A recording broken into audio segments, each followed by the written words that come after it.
गांधीनगर में तमाम मेहमान आयोजन स्थल महात्मा मंदिर पहुंच रहे हैं। कुछ ही लम्हों में प्रधानमंत्री मोदी भी वहां पहुंचने वाले हैं। वो इस 10वें समिट का शुभारंभ करेंगे। 12 जनवरी तक इसका आयोजन होने वाला है। इसमें 4 देशों के राष्ट्राध्यक्ष शिरकत कर रहे हैं। इसके साथ 130 से ज्यादा देशों के राजनयिक मंत्री, उद्योगपति शामिल हो रहे हैं। इस बार वाइब्रेंट गुजरात समिट की theme gateway to the future रखा गया है। इसमें शामिल होने के लिए यूएई के राष्ट्रपति मोहम्मद बिन जायद अल नहायन कल शाम को ही अहमदाबाद पहुंचे। And shifting focus to India, the mood in Gujarat is vibrant as the Indian state prepares to host the 10th edition of the Vibrant Gujarat Global Summit for 133 participating nations.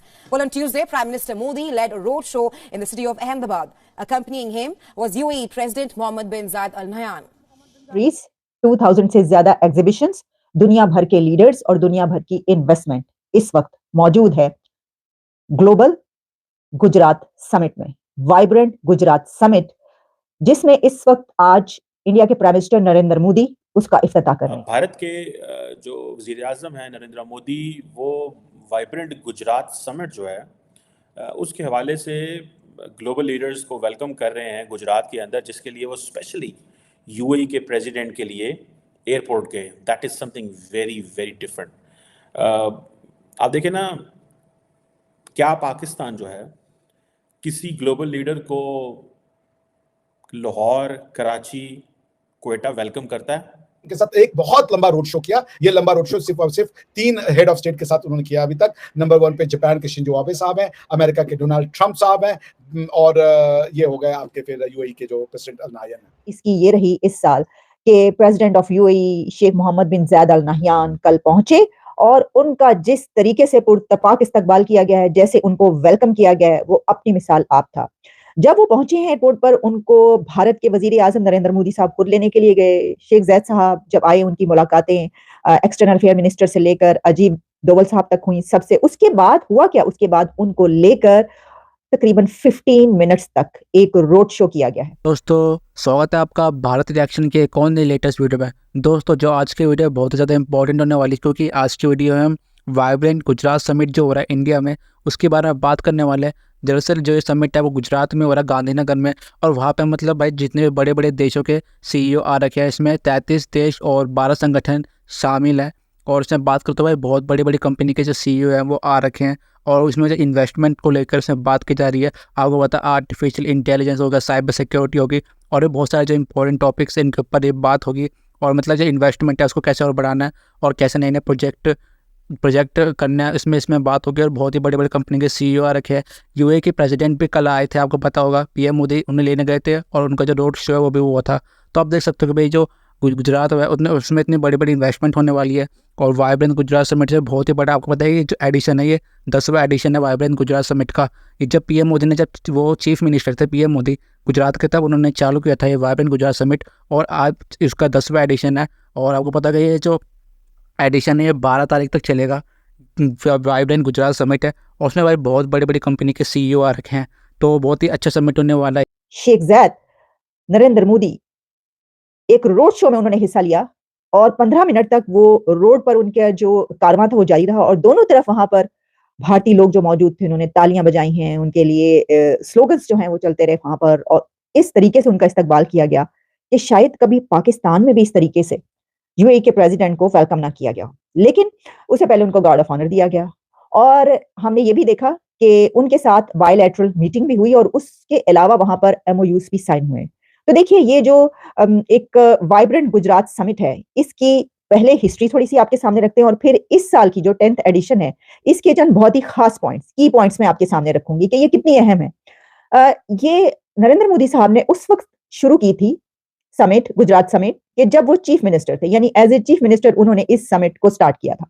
और तब से लेकर अब तक उन्होंने ना सिर्फ ये कि अहमदाबाद, गुजरात को एक मॉडल के तौर पर बनाकर दिखाया है, जितनी बड़ी इन्वेस्टमेंट वहां पर आ रही है पूरी दुनिया से, और जैसे पूरी दुनिया के लीडर्स आ रहे हैं कि इस वक्त भी 135 कंट्रीज से ज्यादा ही कुछ ममालिक होंगे कि जो वहां पर इसमें पार्टिसिपेट कर रहे हैं। इसकी वजह यह है कि वो ये समझते हैं कि उनका वहां पर होना बहुत जरूरी है अगर वो अपना ब्राइट फ्यूचर चाहते हैं।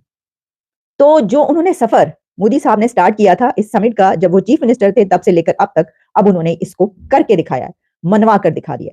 देखिए, मैं ये सोच रही थी कि जो यूएई के प्रेसिडेंट आए, जिस तरीके से उनका इस्तकबाल किया गया, आप ये देखिए कि उनकी इसी साल के अंदर मोदी साहब और जो अल नहयान साहब है उनकी कई एक मीटिंग्स हो चुकी हैं।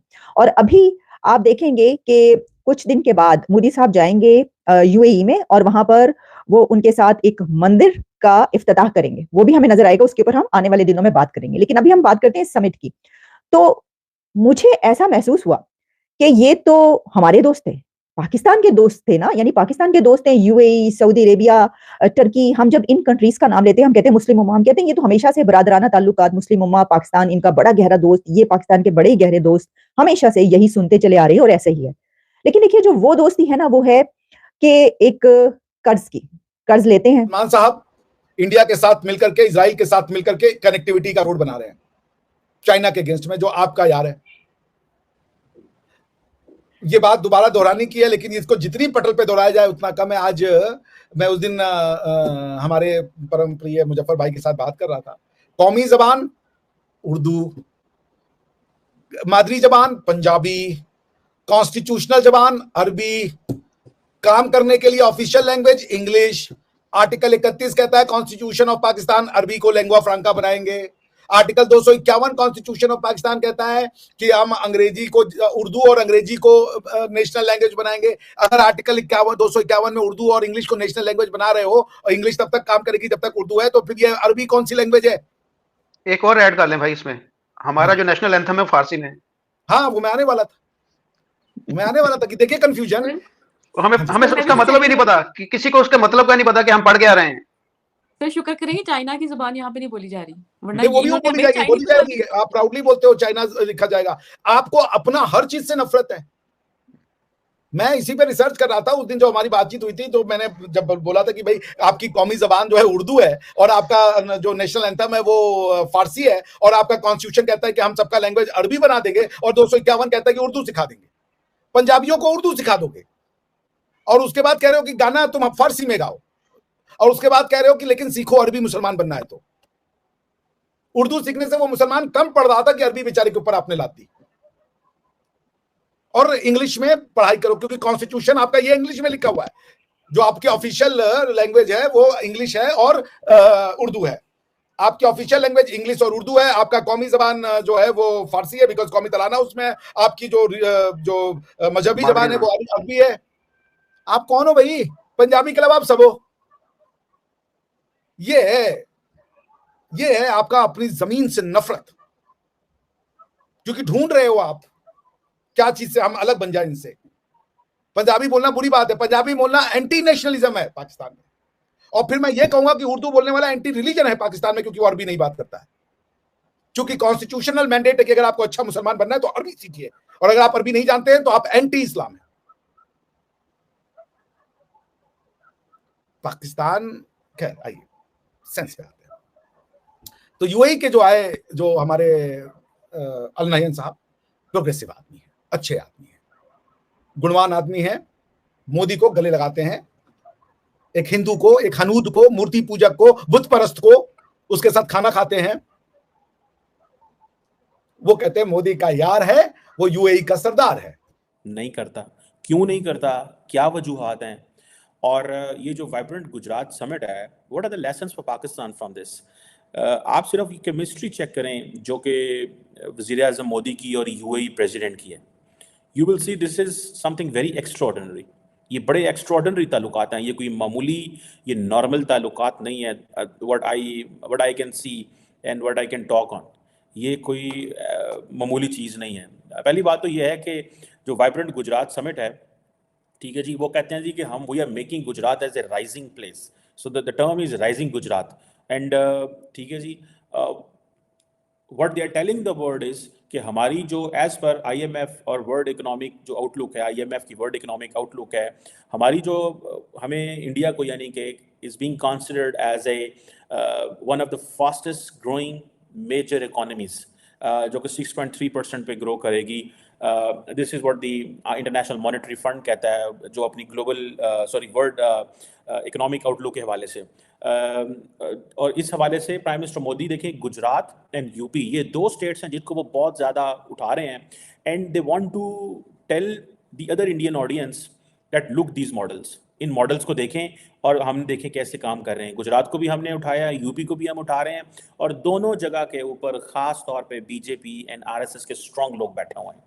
सो मैं बार बार एक चीज़ कहता हूँ कि आपका रिलीजियस एजेंडा ज़रूर हो सकता है, but at the same time make sure आपका जो रिलीजियस एजेंडा है वो आप ज़रूर करें उसमें कि जी, जैसे हमारे मौलवियों ने जहाद की बात की, लेकिन दे नेवर स्पोक अबाउट जो कि हमें इकोनॉमी कैसे करनी है।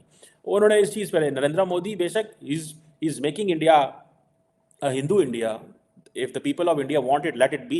This is what, as a democracy, इसके अलावा और क्या हो सकता है।